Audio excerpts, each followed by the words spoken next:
Det finns en del växt- och djurarter i vår natur som är så centrala och viktiga att de skvallrar om att det antagligen finns andra spännande arter i närheten.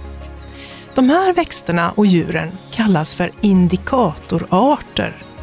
De indikerar att här finns en speciell biotop. Läderbaggen är en sådan art. Ett kryp som säger till oss att vi är i ett speciellt område där gamla lövträd har fått stå kvar under många, många år.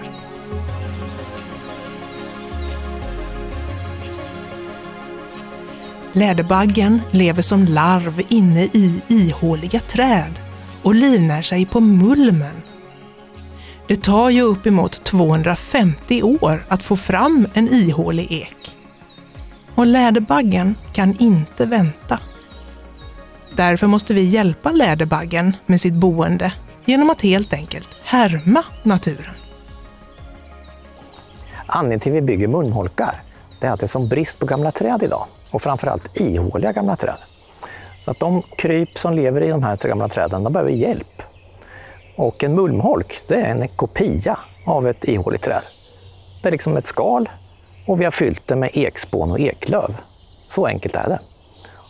70% av de arterna som i vanliga fall lever i en ihålig gammal ek kan flytta in i de här mulmholkarna. Det man ska tänka på är att det kan inte ersätta hela eken. För det är bara arterna inne i håligheten. Det är inte arterna som lever på barken eller uppe i grenverket. Så det är ingenting som ersätter en gammal ek. Men till viss del så skulle man kunna använda det som ett substitut för ekarna. Den funktion som vi kan se när vi har mulmholkar i naturvården, det är egentligen 3 grejer.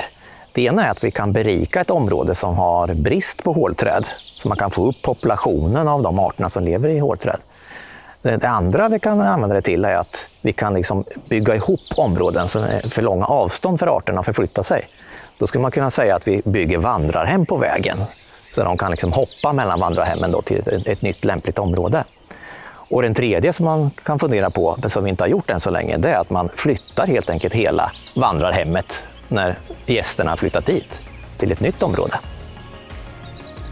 Mulmholkar är alltså något vi människor kan göra för att i någon mån kompensera och be om ursäkt för de monokulturer som vi ibland skapar i naturen. Och kom ihåg, ett gammalt ihåligt träd kanske har tappat sitt värde inom virkesindustrin. Men för läderbaggen och de andra hundratals arterna som vi vet finns i dess närhet är just det trädet ett överdådigt slott.